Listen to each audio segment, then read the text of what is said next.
The Rundown with Carrie Saldo podcast is funded by Armbrook Village, offering research-based arts, music, fitness, and lifelong learning programs at their assisted living and Alzheimer's care community in Westfield. armbrookvillage.com.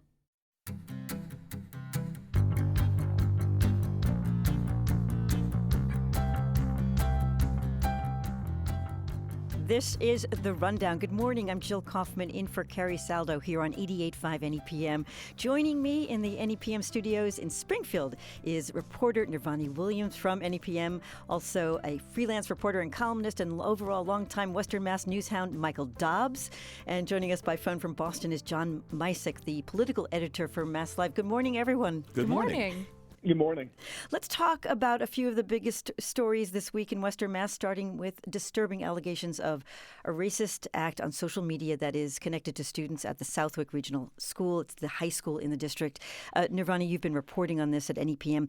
What we know and what's still being investigated is that there was a, quote, inappropriate and racist conversation on Snapchat, and that is according to the district superintendent.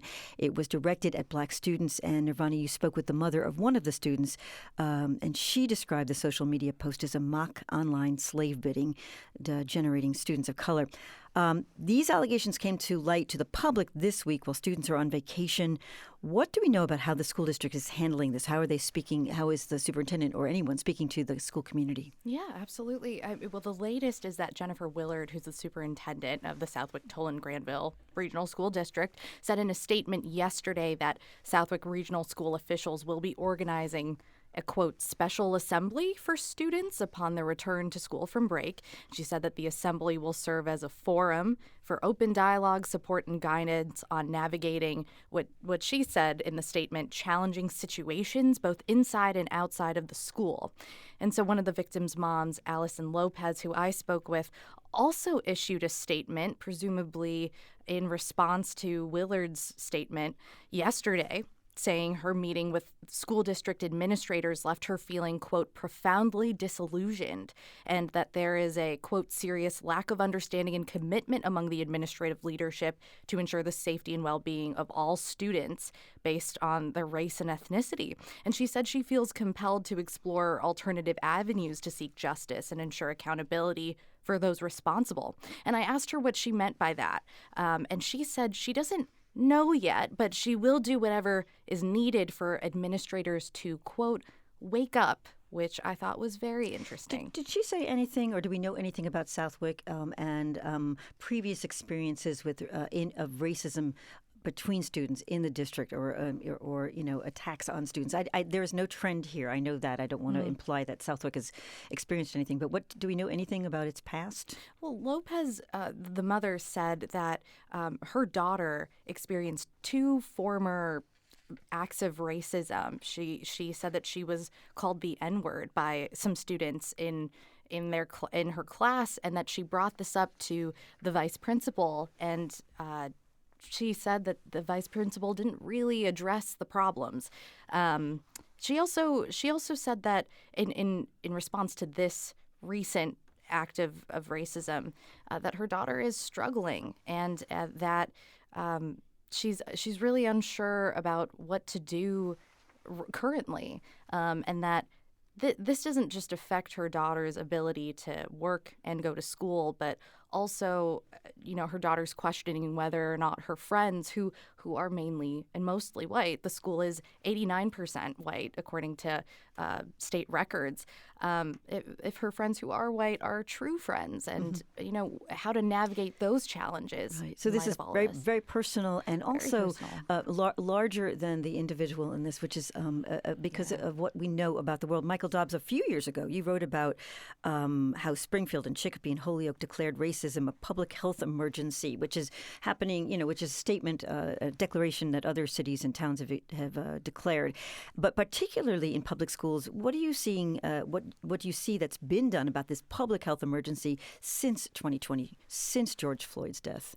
Well, I think that there's been a lot of discussion about it at certain levels, but this incident in Southwick sort of points something out. And what it points out is, even if school administrators have attempted to address racism in their schools, it's alive and well.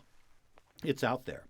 And doing something and thinking that you have cured it is not necessarily the truth here.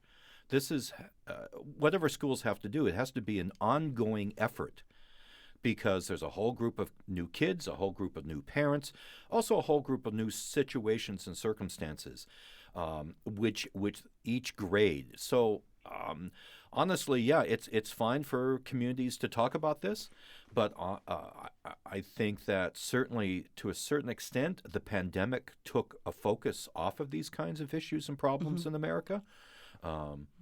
Putting George Floyd's tragic murder aside, I don't think that sometimes as a nation we have an attention span long enough to actually deal with things.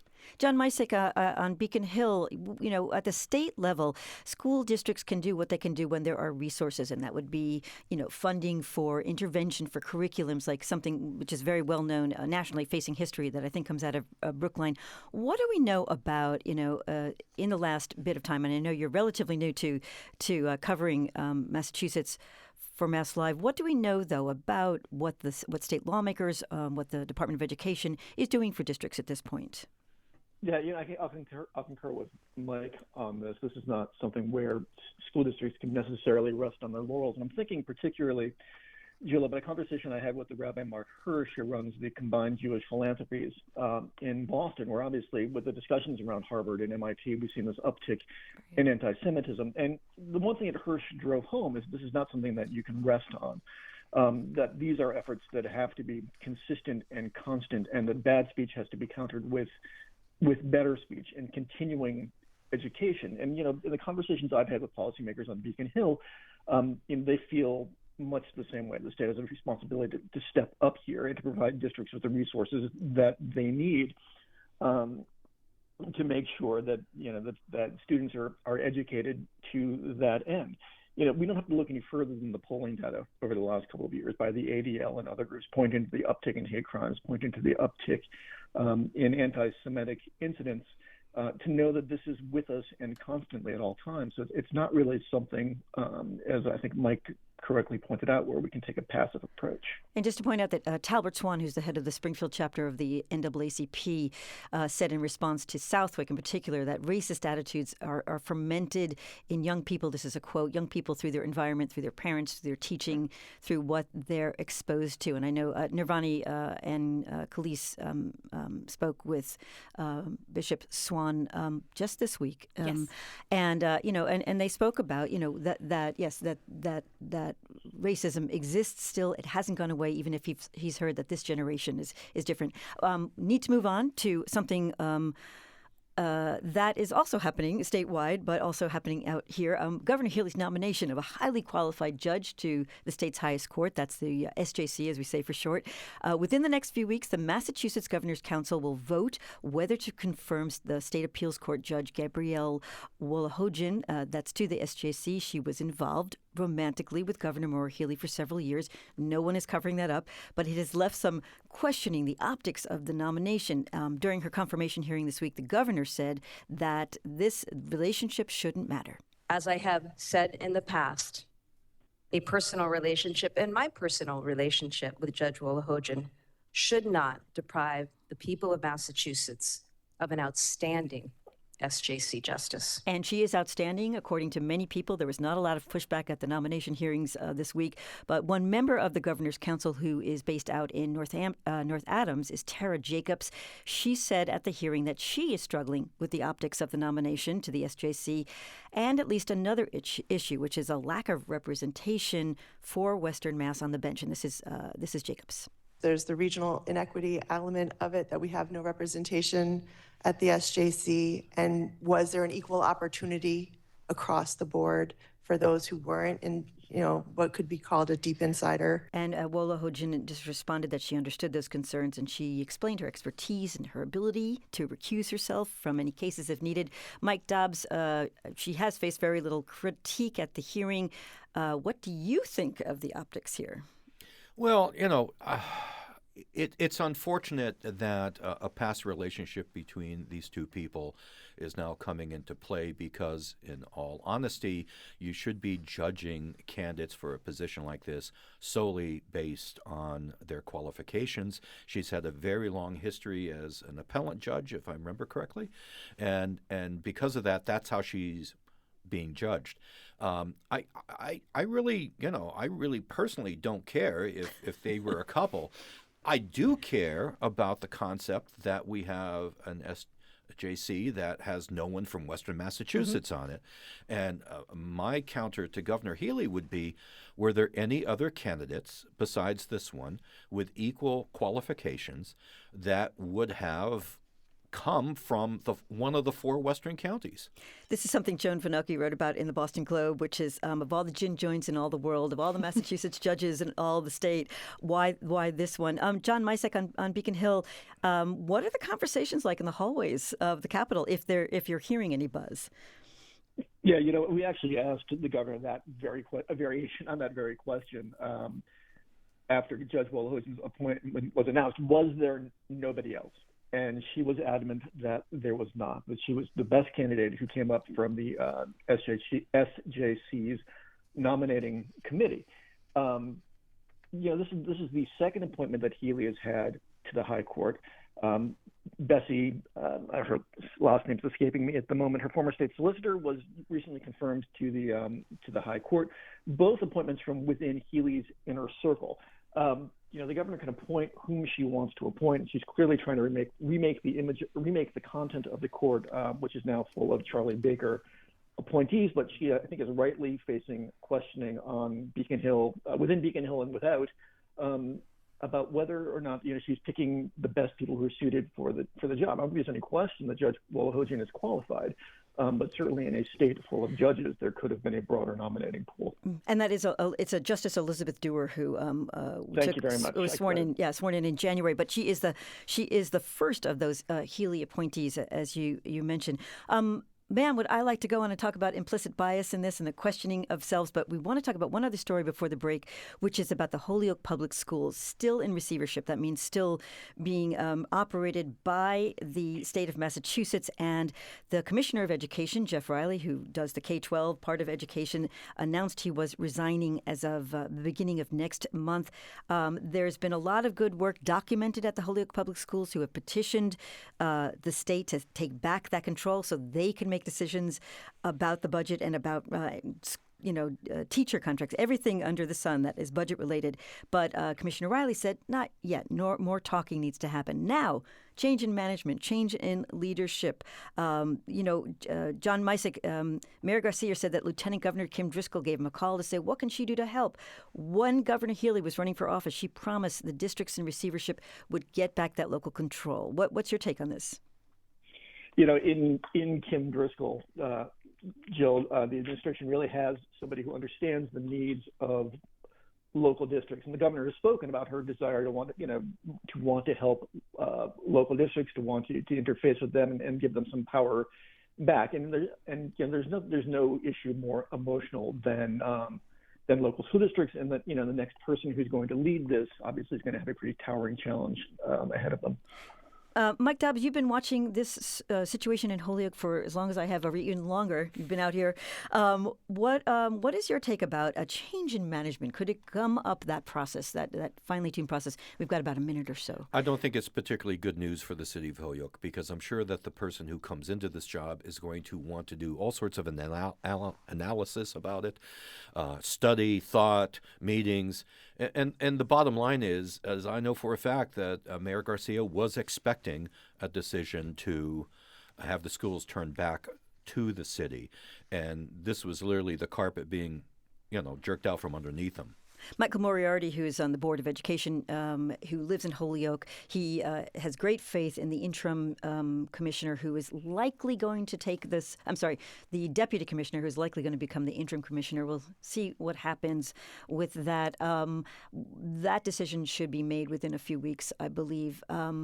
There was a tension between Garcia and the Mayor Garcia and Riley, though there was a great respect as well. Have you been following that somewhat? I've heard a little bit about that. I think the Mayor Garcia, by his nature, he's a very policy-oriented mayor. That's not a slight, by the way. That, to me, is a plus. And I think that he felt justified in advocating for Holyoke to resume control of the school committee. Misick, John Misick, and everybody's got a last name. John Misick in Boston. Any thoughts on this? I know that this is something that's been going on since 2015. And where do you see this going as you see the governor intervening, perhaps? Yeah, I will admit I don't have as much familiarity with this issue as I might like. I mean, we're obviously heading into the spring budget process here with more state funding heading towards school districts. The districts going to receivership and issues of local control are clearly very emotional ones, and I will defer to Mike's analysis on this, I think. All right, let's leave it there for a moment. We'll take a break. We'll be back to talk about books for young readers in Great Barrington, some declared pornographic that are not. I'm Jill Kaufman. You're listening to The Rundown on 88.5 NEPM.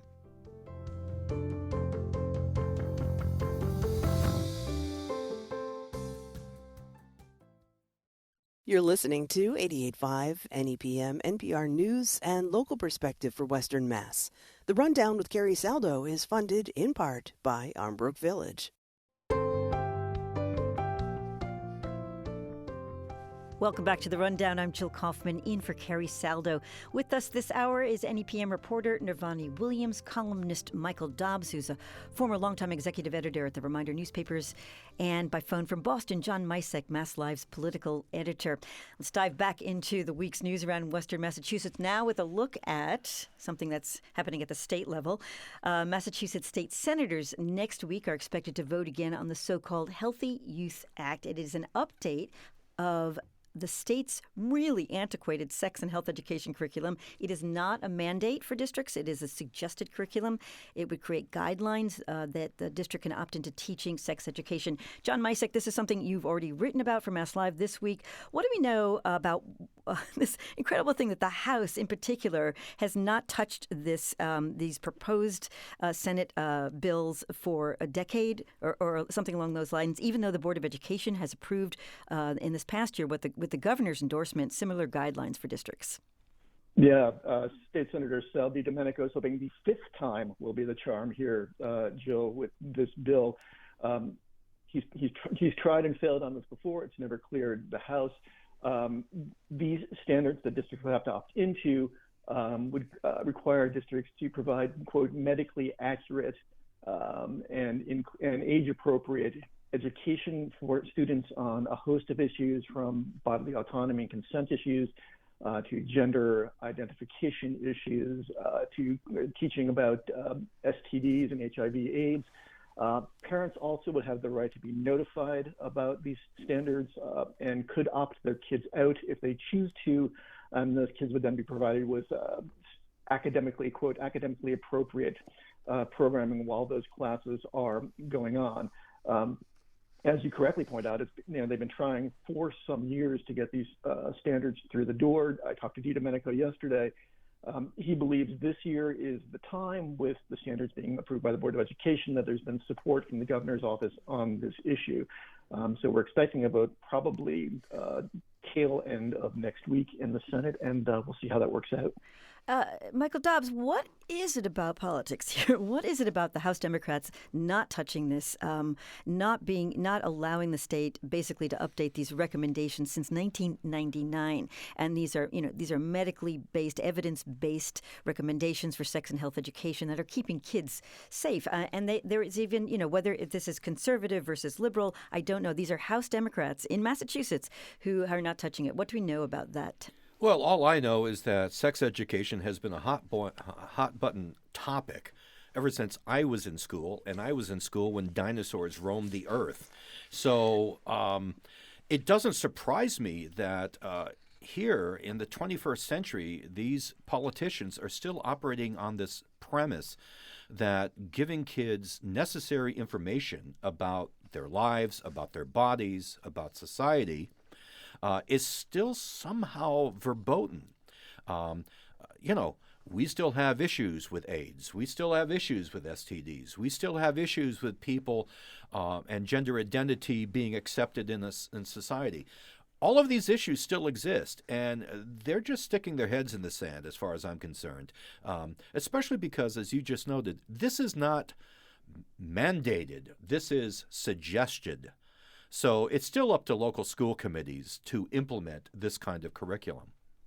Students are at risk for missing out on information. And Nirvani, you've been in school buildings. You've been covering situations. What do you think of this? I mean, I under the bill, it says that sex ed would talk more about consent, LGBTQ language, and healthy relationships. And I think that's really important for kids to be exposed to. And it sounds like, I mean, based on what's in the bill, it's a lot more detailed, unlike a suggestion. And I think that's really important for teachers to hold on to, just a very specific kind of curriculum, just like what you were saying, Mike. And John, are we able to look at Massachusetts I know we can look at Massachusetts in light of what other states have written in terms of this kind of sex and health education legislation. Massachusetts, which is looked at in the country as a bastion of liberal sensibilities and politicians, even a Republican in Massachusetts is considered at least centrist.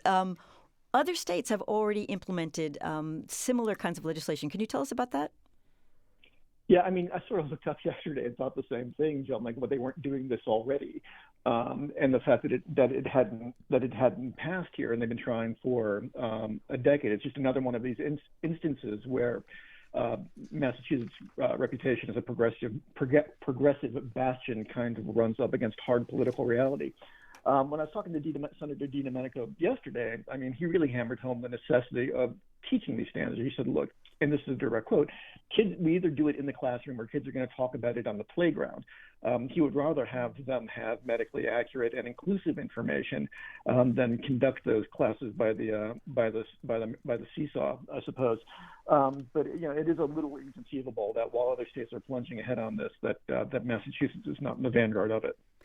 Let's move on to another controversy over who gets to talk about sexuality and gender, and it starts with a police search in Great Barrington Public Schools that definitely has elements of these ongoing issues regarding challenges to books dealing with sexual content, LGBTQ content.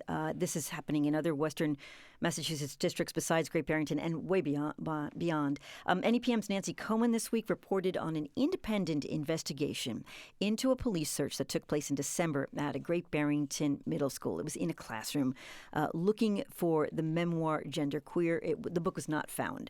There had been photos of the book taken on a teacher's desk. So the investigation found that the Berkshire Hills Regional School District didn't follow its own policies when it allowed the book search, when it allowed the police in, and the police were told by who we now know as a custodian that the book was pornography.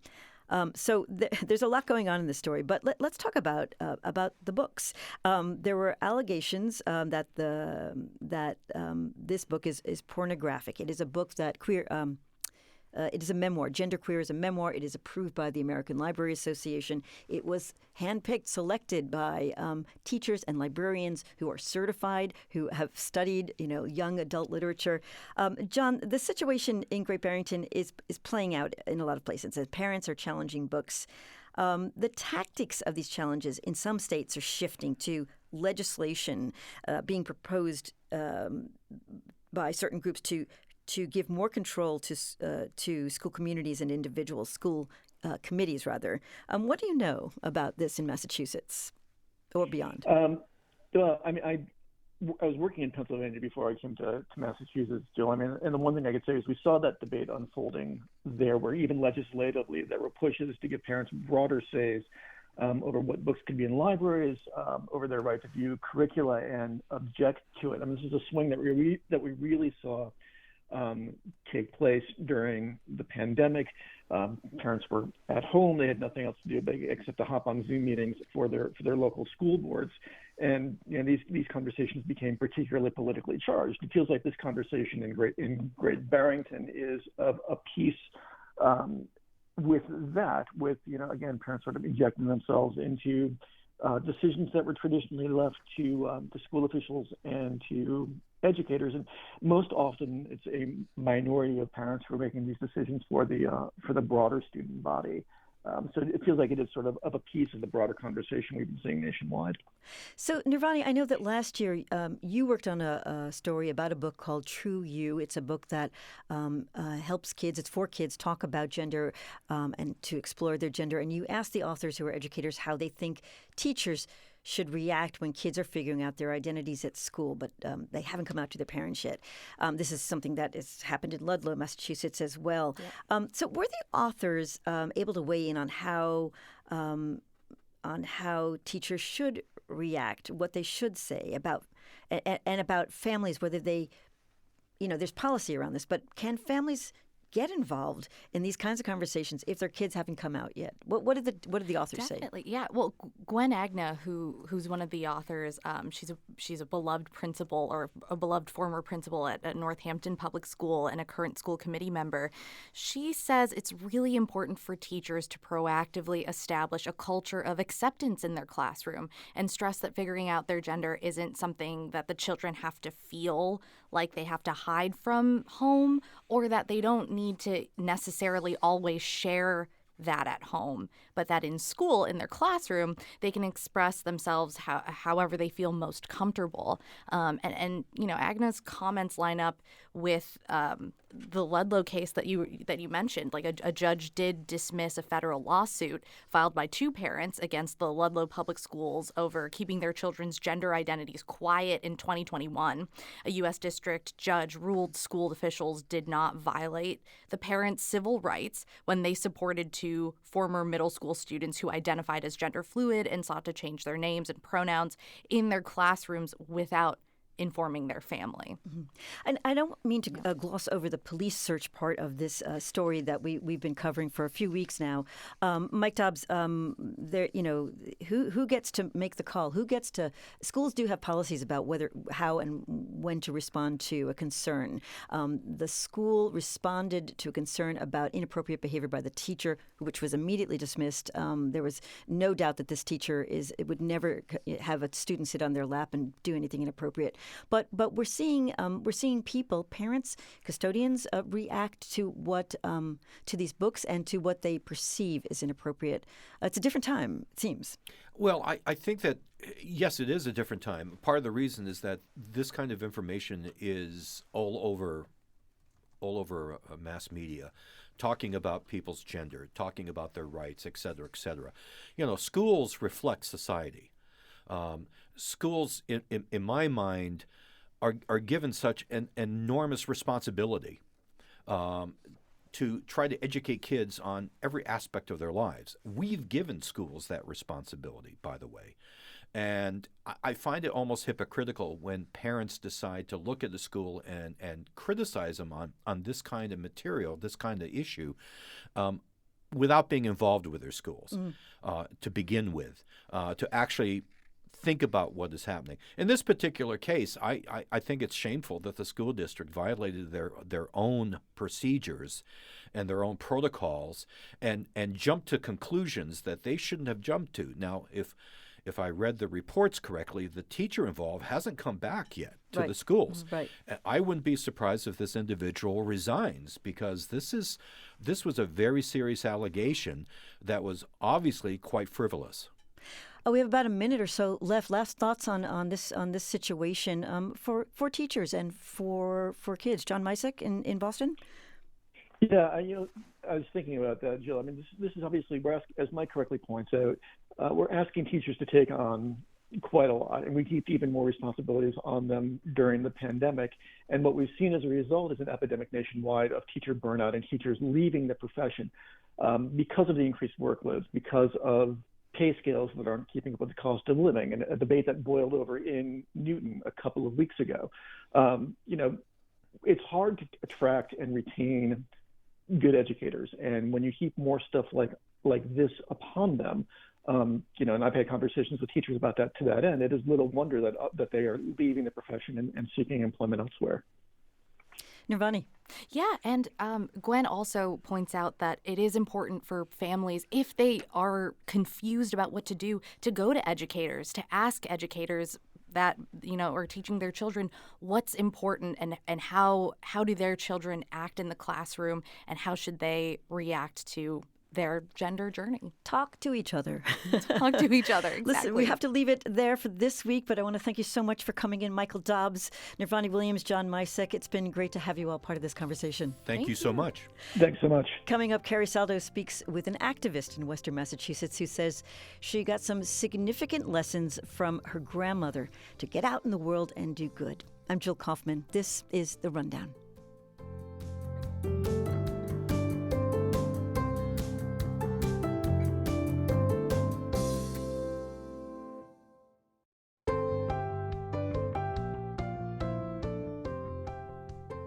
This is The Rundown. I'm Jill Kaufman, in for Carrie Saldo. Greenfield resident Empress Nemhard is active in a variety of community works around Franklin County. We need a few minutes, actually, to tell you about all the organizations she volunteers with. But notably, she is the chair of the Greenfield Human Rights Commission, and she is president-elect of the Franklin County Rotary Club. Empress Nemhard recently spoke about what drives her as an activist with Carrie. Empress Nemhard, welcome to The Rundown. Thanks for being here. Thank you so much for having me, Carrie. It sounds like you're at home. I hear a bird maybe in the background. Yes. What's the bird's name? My parakeets, I have two, Bundy and Alexa. Well, I know that birds are a nice calming presence to have in the house. So Yes, they are. we have two cats. So yeah, no, that's probably would not be a safe choice for any involved. No. So many hats that you wear on behalf of the Greenfield community. It's a little hard to know exactly where to start, but I think I'd like to start with your chair of the Human Rights Commission position. For you, why was that role of interest to you there in Greenfield? Well, I actually started on the Greenfield Human Rights Commission in 2022. And what happened, I noticed there was a lot of transition because it was after COVID and everything like that. And one of the things I wanted us to do was to be more actively involved into our community. And there were so many things that the prior commissioners and prior chairs started. But like I said, due to COVID and circumstances, wasn't able to actually fulfill a lot of those. So one of the things I wanted to do as chair was to start some of those things back. And one of them was actually reinstating the Greenfield Human Rights Award ceremony that was active for 7 years. So that was one of the first things that we did accomplish. And you awarded Gloria Matlock that award, if I know correctly. That is correct. Gloria Matlock, yes. Teacher, documentary filmmaker, local activist, another person who just has so many ties to the community, and her work is really rich and varied.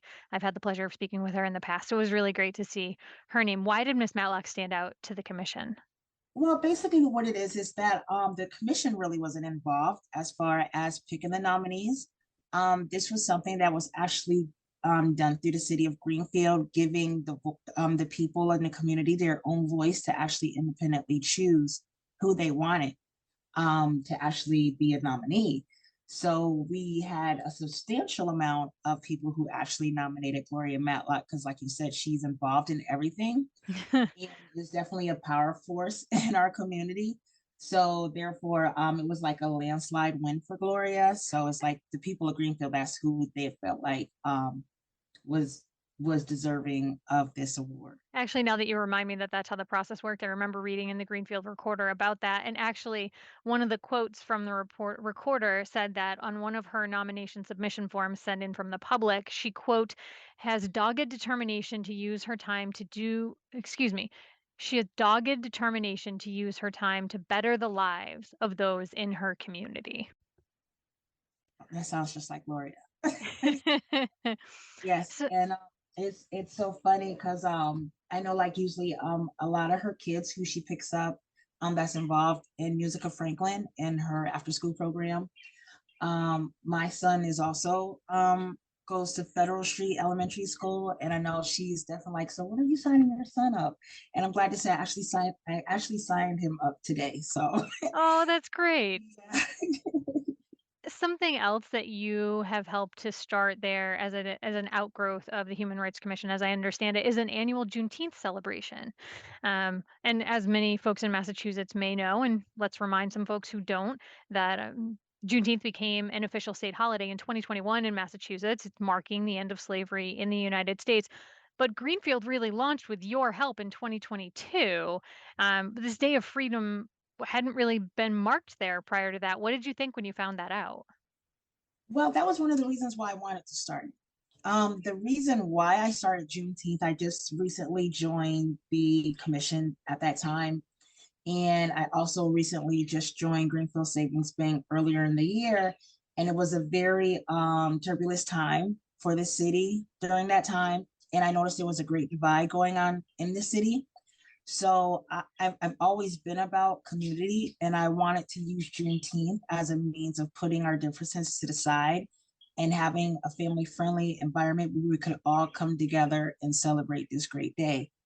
And I know when I was first telling people, like, I'm thinking about starting Juneteenth, they were looking at me, like I had three heads. Mm, But why? some Because they weren't familiar with the holiday, or what do you think that look was in reaction to? I think it was just different. Sometimes, anything different sometimes is looked at like, what is this going to really look like? So what I did, so I definitely went out there and I just started promoting it and getting everybody together and, put my string of events and how I wanted it planned and work with the recreation department. And I just have to say that our first year was at Energy Park, and we had the drum circle, and we had Music of Franklin perform, Strings for Kids perform, Style FX, the hip hop dance group out here perform. And I just have to say, Carrie, that it was a very satisfying experience just to see how many people came out. I mean, the park was filled for Hmm. the first Juneteenth. So that kind of gave me a lot of momentum to go into my second year last year, which was at Beaconfield, which if you've ever been to Greenfield, or if anybody from Greenfield's aware of how big Beaconfield is. Yeah. So, but that's how much excitement and people want to be involved. We had up to 50 vendors in Beaconfield last year. I also put together a youth parade, a Juneteenth youth parade, and we marched from City Hall all the way to Beaconfield, and we just had festivities all day. So now Hmm. we're on our third year, yay! So Moving right toward that. But in looking at the overall scope of the Human Rights Commission, we have these celebrations like Juneteenth and the commendations like the award for Miss Matlock, but that's really only a part of what the commission does. And recently in January, the commission was asked to investigate allegations, or I should say, allegations were brought to the attention of the commission about alleged wrongdoing at the Wells Street homeless shelter, which is run by Clinical Support Options. And there was allegations among others, but these include bullying and discrimination by the CSO staff of the homeless population staying at that shelter. What did the commission find when you took a look at that? well, when we looked into that, we didn't really find.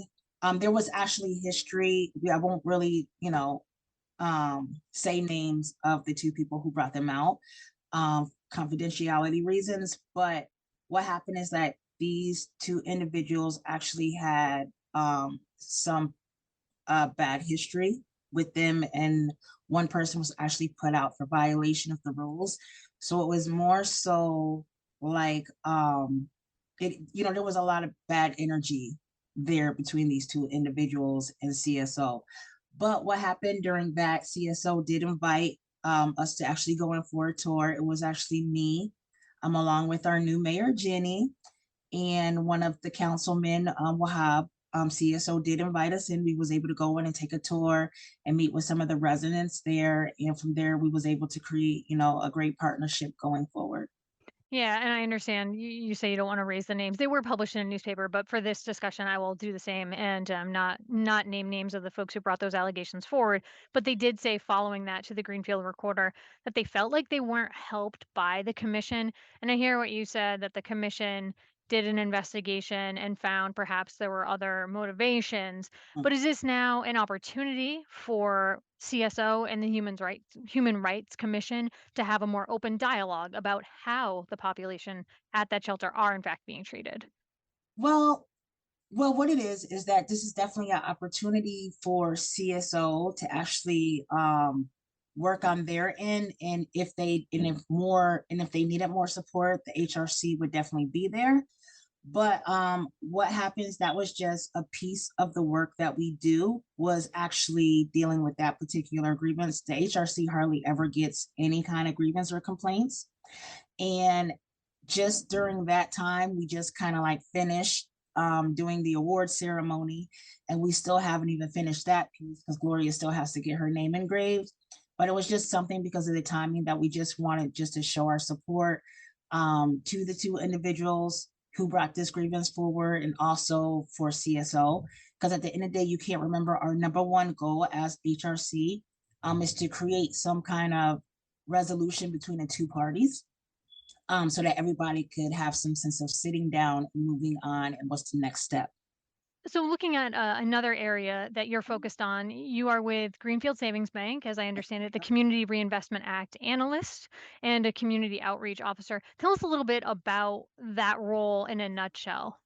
Oh my goodness. Well, number one, I started Greenfield Savings Bank in 22. And as I mentioned, that's the same year I started Juneteenth. I basically put together Juneteenth.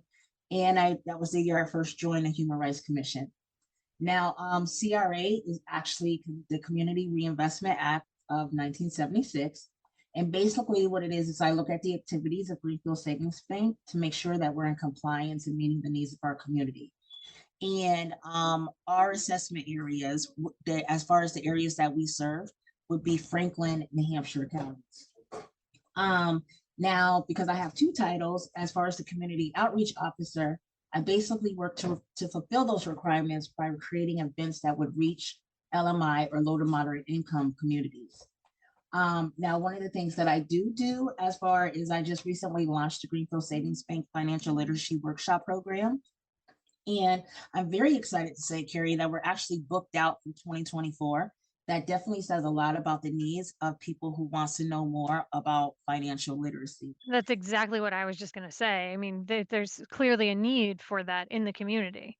Oh, yes. And I love it because the kind of workshops that I do, they start from kindergarten and go all the way up to senior citizens. So it's like two different groups. But right now, just like I was sharing with you earlier, I have workshops set up with Greenfield Community College, Mass Hire, CSO, The Bridge in Amherst, Greenfield Recreation Department that I work with the teens after school program, the Sheriff's Reentry Program, also the Womanhood Program, which is part of the probation department in the Hampshire County, Franklin County District Court, and also Northampton Recovery Center. And that's just to name a few.